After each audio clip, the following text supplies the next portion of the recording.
Donna in Fox Lake, Wisconsin has a question. Donna, I've been all over Wisconsin. I don't recall ever having been to Fox Lake.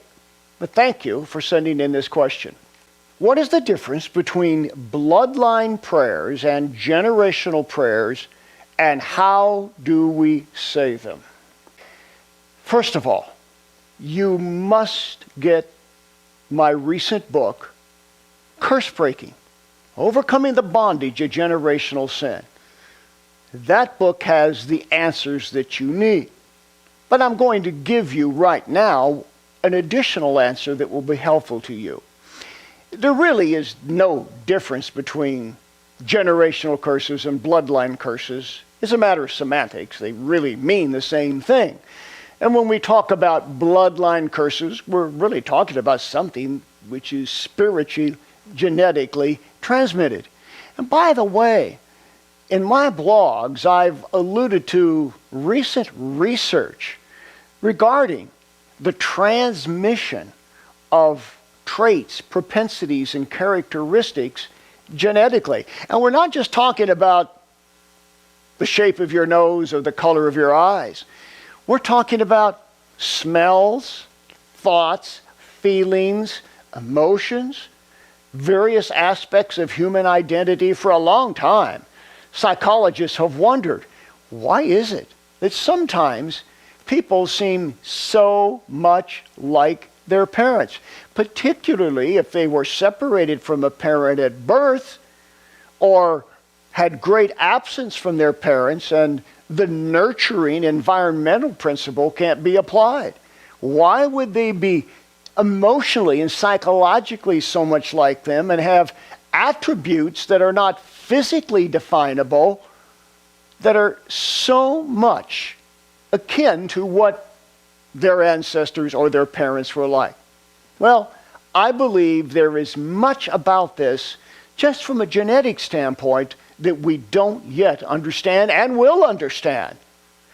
But the Bible tells us what's going on and what we need to do about it, even though it may not give a genetic explanation. And two classic passages are in reference to Moses and the Decalogue, Exodus 20 and Exodus 34. And that's, of course, where it speaks about the sins of the fathers being visited upon the children and the children's children under the third and fourth generation. Now, as I point out in my book on curse breaking, that phrase, the third and the fourth generation, doesn't mean a literal 3 or 4 generations. It simply is an idiom indicating perpetuity. In other words, once evil is established and a curse is put into effect, it goes on and on and on. Or as we teach people, a curse isn't broken until it's broken.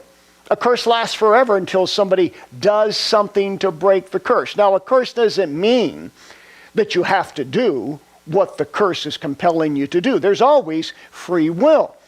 It just ties a hand behind your back or incapacitates you from something that would allow you to make a good choice or a healthy decision. In other words, what a curse does is not overwhelm and compel you to do exactly what the curse is intended to do, but rather to set up the circumstances and the inclinations to do that which is consistent with the curse.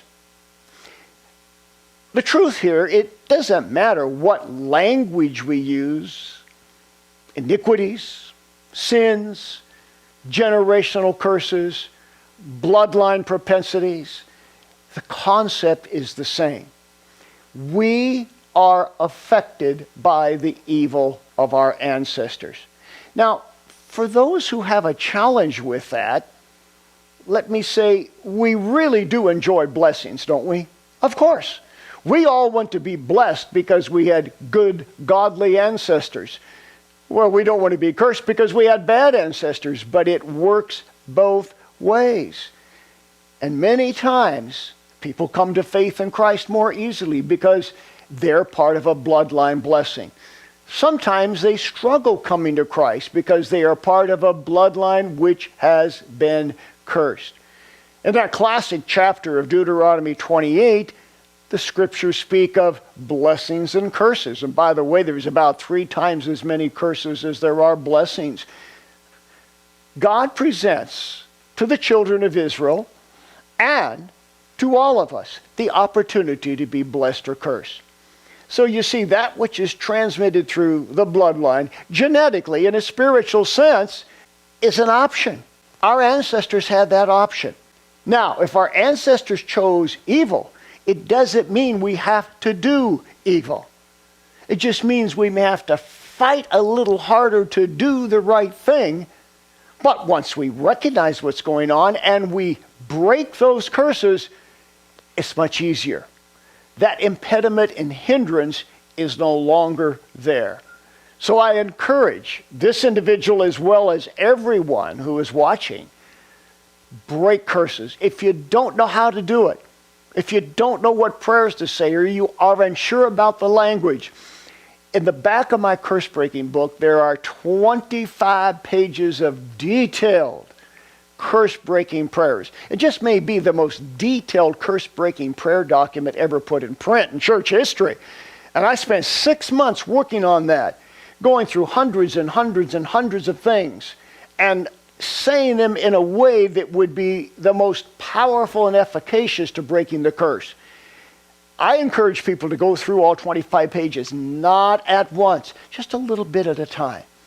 Maybe take a small portion one day and another the next, and gradually take yourself or even your whole family, your prayer group, or your whole church through this process and get everyone free from generational curses, generational iniquities, and the bloodline genetic transmission of the evil of ancestors. The most frequent demon that I deal with is the spirit of Jezebel, the most prevalent evil spirit of our age. This demon wants to destroy your health, your finances, your marriage, your family, and your church. Learn the tactics of Jezebel throughout history and in the time in which we live.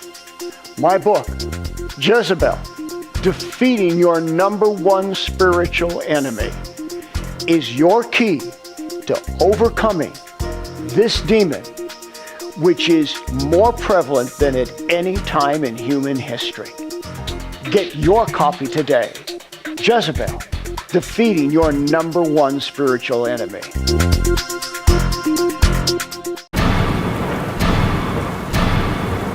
He took the curses away from me. Was he Bob Larson? Because he can help you. If your life isn't all that it should be, if relationships aren't working, if your health, your finances, or your spiritual life are unhappy, schedule a personal one-on-one encounter with me. We'll get to the root of the issues that are holding you back. We'll give you answers and a whole new direction in life. Oh, what a change, what a difference when you have an encounter with God. Take action. I look forward to seeing you soon.